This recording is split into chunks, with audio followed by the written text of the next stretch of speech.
you said, everybody has a cell phone in their pockets. Like, you guys have like all the knowledge of human history in your pocket, and you're using it to watch like kitty cat videos on TikTok instead of like finding out about the world around you. Exactly. God.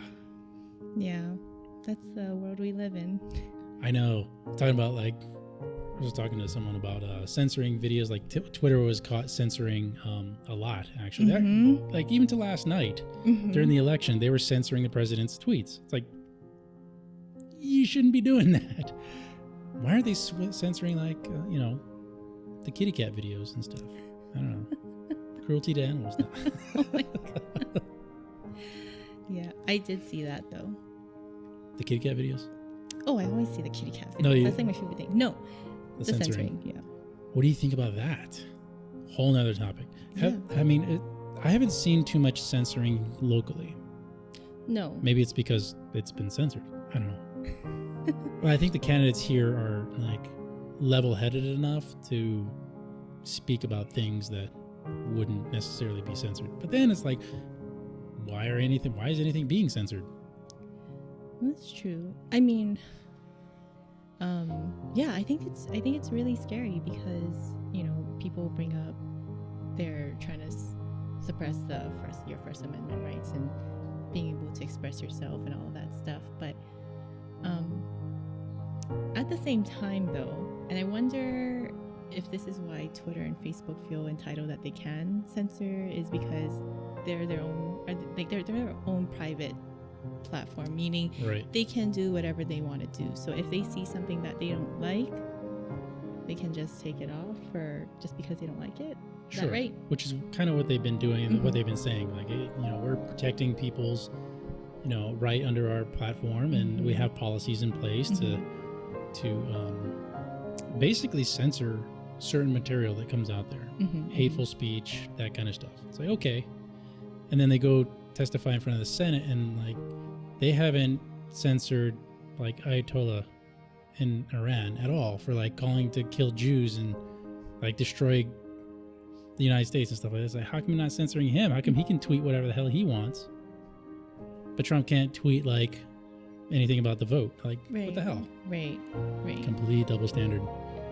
But at the same time, it's like Twitter has become so big, and I had this discussion with my kids because they didn't understand what was going on with the whole censorship and Twitter thing and stuff like that, and why conservatives were saying, all this stuff about censorship, is that so Twitter has become such a big platform, Facebook also, Instagram to a lesser extent, YouTube and Google to a very large extent.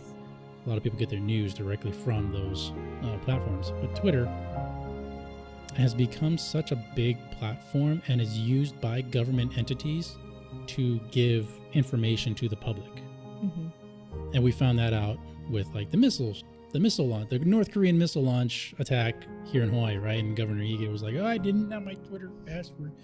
It's like, whatever, dude. That's the worst ever. And then we reelected him. I know. Like, people are dumb. I'm sorry. I know. Like he should have been out just for that. Yes, don't get upset at David. You guys are the ones that voted him back in. Yeah. Oh my God. I'm sorry, I didn't vote for Ige on the second time. I didn't either. But I didn't vote for him the first time.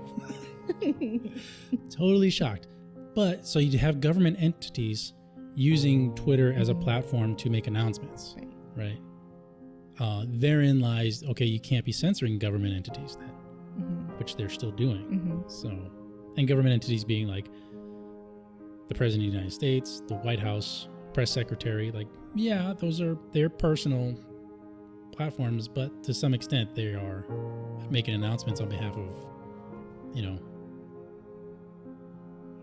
the government. It's like, whether you like it or disagree with it or not, they're actually making those announcements. So, right.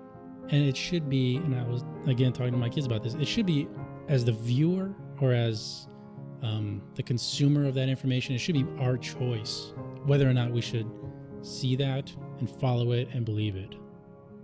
Like, it shouldn't be up to Twitter and their quote unquote fact checkers to just all of a sudden shut down a mainstream newspaper that's been in circulation for over 200 years.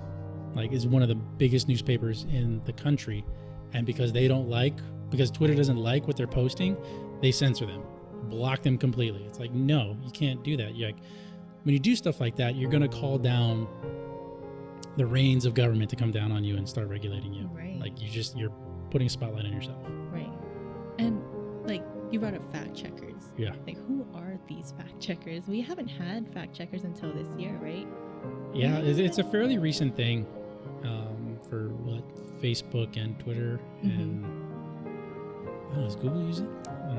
I don't know if Google uses it, but definitely Facebook, Twitter, and Instagram. So if someone posts something that's false, then the post still remains, but then there's this filter that goes over the post that says this is false and this is why. So you can click to see why it's false, and then you can click to see the original post. And I don't know. Then sometimes you read why it's false, and it's like, wait a minute, that kind of sounds like it's true. You guys are wrong. Yeah, because the fact checkers do get it wrong too. Like, and they're not government people. So when Twitter censored the New York Post, they did it based on their fact checkers because it was hacked material. But, and this is the CEO testifying in front of Congress, was like, yeah, we didn't have any evidence that it was hacked material.